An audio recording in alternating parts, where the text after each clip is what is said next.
दोस्तों, उत्तर प्रदेश या दिल्ली या झारखंड के कई ऐसे जगहों की मैं बात करूं तो हर जगह इंसान कहीं न कहीं अपने मांगों को लेकर के धरना प्रदर्शन करता रहता है। लेकिन उनकी मांगे क्या होती हैं, किस प्रकार से धरना लोग करते हैं और उनकी गवर्नमेंट क्यों नहीं सुनती है, इस समय हम मौजूद है जंतर मंतर में, जो दिल्ली का वह स्थान जो हमेशा धरना के नाम से जाना जाता है कि अक्सर लोग धरना देते हैं। लेकिन यहाँ पे भी कुछ ऐसे लोग हैं जो मंडल आर्मी के लोग हैं, यहाँ पे धरना पे बैठे हुए 3 दिवसीय धरना चल रहा है, जिसमें आज दूसरा दिन है। हम इन लोगों से जानना चाहेंगे कि किस प्रकार का धरना यहाँ पे चल रहा है और क्यों धरना कर रहे हैं आप लोग। सर, आपका स्वागत है, क्या नाम है आपका?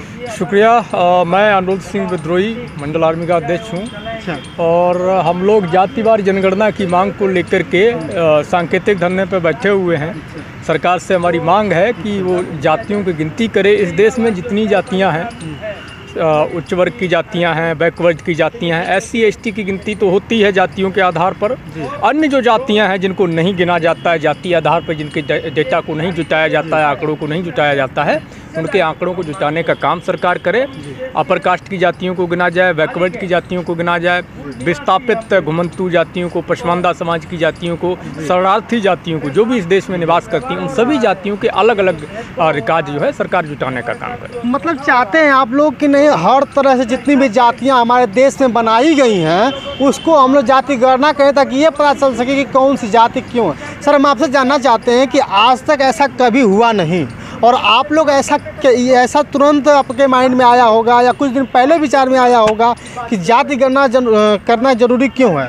देखिए, सबसे पहली बात आपको ये समझना पड़ेगा, जब कोई देश होता है, जैसे आप परिवार आप चलाते हैं, जैसे शादी किसी की करने जाते हैं तो शादी में जो आपको ये पहले पूछते हैं भाई कितने मेहमान आने वाले हैं, तो उसके मेहमान के हिसाब से जो है आप खाने पीने का प्रबंध करते हैं, बिस्तरों का प्रबंध करते हैं। अगर आपको ये पता कि हाँ फला शादी है, आप लोग आ जाना, तो आप कैसे व्यवस्था बन सकती है? उसी तरह जब देश जो है, तो जब तक आपको ये नहीं पता है कि देश में रहने वाले लोगों की आबादी कितनी है, ठीक है, तो अभी जितना भारत सरकार जो बजट जो प्रोजेक्ट बनाती है, प्रोग्राम बनाती है, स्कीम से बनाती है, वो उनकी आबादी के हिसाब से बनाती है। और जो डाटा कहाँ का उठाती है, 1931 का आखिरी जनगणना जो हुआ था, जातिगत जनगणना जो है, वहाँ का डाटा उठा करके जो है वो बनाती है। अब यही सरकार है आपको बोलती है जब कोई जाते हैं तो अपना रिसेंट 3 महीने पुराना फोटो लेके आओ, ठीक है, लेकिन आपका डाटा 1990 साल पुराना डाटा यूज करती है। आपको लगता नहीं कि धूर्तता बेईमानी भरी हुई है? तो जब हमारा कहना ये है कि इस देश में SC ST की जनगणना होती है, हमारा सिंपल सा कहना है कि इसमें SC ST OBC और जनरल की जनगणना करवा लो, तो हमें ये पता चल जाए इस देश के संसाधनों पर किसका कितना कब्जा है, और किसका एजुकेशन स्तर कितना है, कौन कितने लोग IIM में पढ़ा है, उनका इनकम का स्रोत कितना है, तो जिससे हमें डाटा पूरा छन के सामने आ जाए, तब इसको जो देश की सही विकास की सही पिक्चर पता चलेगी। 70 साल हो गया है, ठीक है, देश दिन पर दिन भुखमरी में बढ़ता है। मोदी 2014 में भारत का भुखमरी में 50 नंबर पे था, अब मोदी जी की कृपा से भुखमरी में भारत जो है 101 नंबर पे पहुंच गया है, ठीक है। तो जब हमको दिखाई पड़ रहा है किसका विकास हो रहा है, पैसे कहाँ जा रहे हैं हमारे, आप ये देखो, इस देश से बैंकों को लूट कर भागने वाले कौन समुदाय के लोग हैं, इसकी भी चर्चा होनी चाहिए। आपको ये देखना पड़े, जब भारत सरकार का जो जैसे अलग अलग मंत्रालय हैं उसमें ठेके होते हैं, ठीक है, हम बोलते हैं SC ST OBC को उनकी आबादी के अनुपात में उनके ठेकों में उनका आरक्षण मिलना चाहिए, ठीक है, उनके बैंक लोनों में आरक्षण मिलना चाहिए। अब ये देखा जाए, जैसे आप तो इसमें ये तो खुली आंख से बेईमानी आप देख ही रहे हो कि सर पब्लिक कमीशन का जो रिजल्ट आया, IAS का जो रिजल्ट आया है, उसमें तो आप देख ही रहे हो कि रिटर्न में लड़कों ने हमारे बहुत अच्छा परफॉर्म किया है, इंटरव्यू में नंबर काटे गए हैं। तब कहते जातिवाद, लोग कहते हैं जातिवाद जो है गाँव में से ख़त्म हो गया है, हम कहते हैं जातिवाद जो है शहरों में सिमट में गया है, बस जातिवाद का शुरू बहुत महीन हो गया है, ठीक है। आप बोलोगे गरीब कौन है, गरीबों की भी एक जाति होती है, ठीक है। अब दिल्ली जैसे शहर या नोएडा गटर नोएडा में आप चले जाओ, किसी भी सोसाइटी में आप घुस जाओ, किसी भी सोसाइटी में जो फ्लैट है उसमें देखो सबसे ज़्यादा किसके फ्लैट हैं, कौन जाति और समुदाय के फ्लैट है, कितने SC ST OBC के बंदों के फ्लैट वहाँ पे हैं। तो आपको सीधा समझ में आएगा पूरे देश की संपत्ति कहाँ जाके इकट्ठी हो रही है और कौन है जो देश को लूटने वाले हैं। अब जहाँ तक कोटे की बात करो, सरकार के पास 10% कोटे का डाटा कहाँ से आया? जो EWS, जिसको गरीबी रेखा जो कोटा बोल रहा है, EWS गरीबी आपको कहाँ बता रहे हैं? यही 8 लाख में EWS गरीब बन रहा है और यही 8 लाख में ये सवर्ण अमीर बन जा रहे हैं, सॉरी हाँ OBC अमीर बन जा रहे हैं। और यही इसमें जो EWS में जो जनरल जो गरीब बन जा रहे हैं, उनका रुपये अलग है क्या? यानी इसका मतलब आप देखो कि इनके डाटा में कितनी बेईमानी, कितना नस से बेईमानी भरी पड़ी है।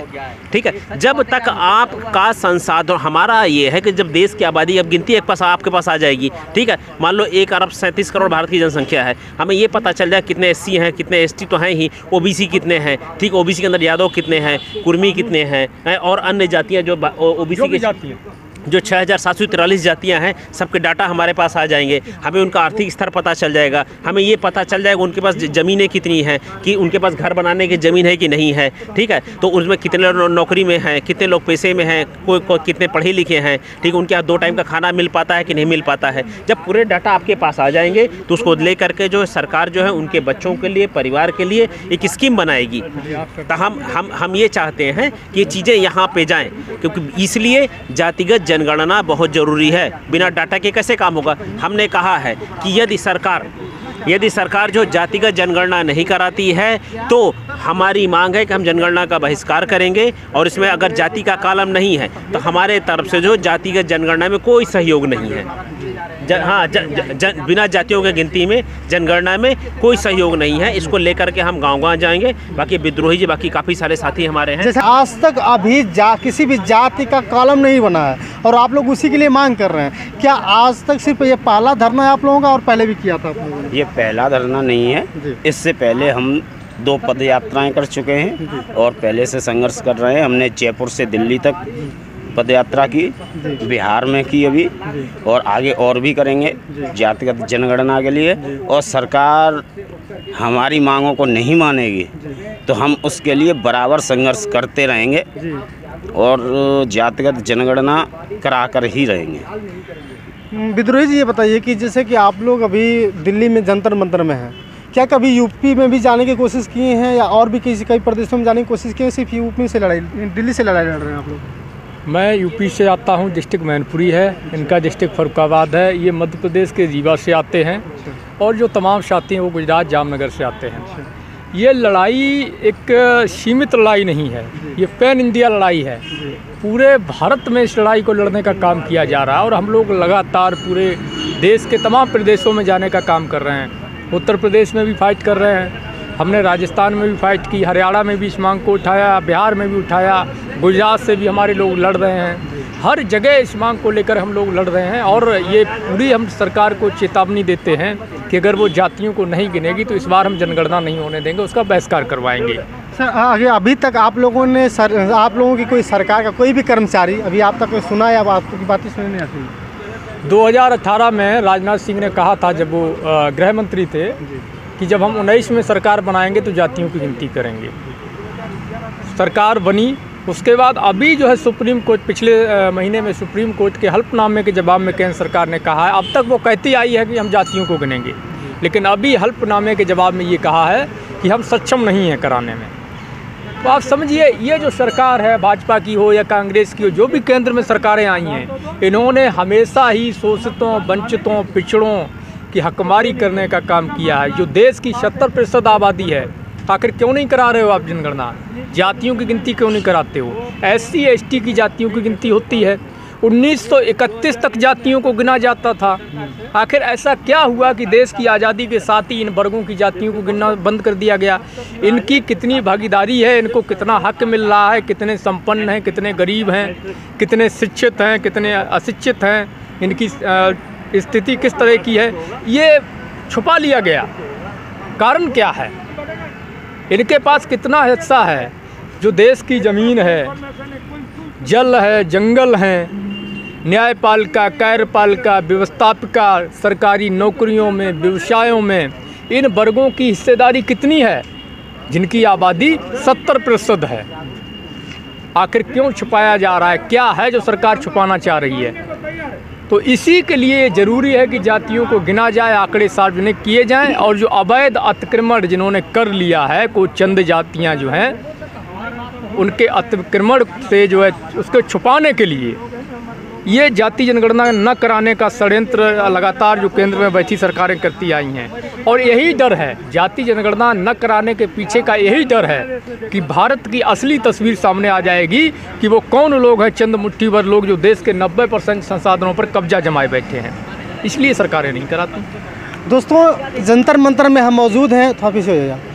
दोस्तों जंतर मंतर में हम मौजूद हैं और आप लोगों ने एक बात पहले भी सुनी होगी कि जिसकी जितनी संख्या भारी उसकी हिस्सेदारी, और उसी को लेकर के यहाँ पे एक प्रकार से जो है कि मंडल आर्मी के लोग जातिगत धरना कर रहे हैं कि हमें जातिगत जो है कि जनगणना होनी चाहिए, क्योंकि इससे हमें ये पता चल सके कि हम लोग कितने हैं और कितने साक्षर हैं, कितने बेरोजगार हैं, सारी चीज़ें पता चल सके। दोस्तों बहुत बहुत धन्यवाद। आप देख रहे हैं सत्य एक्सप्रेस, मैं सत्यानंद स्वामी, शुक्रिया।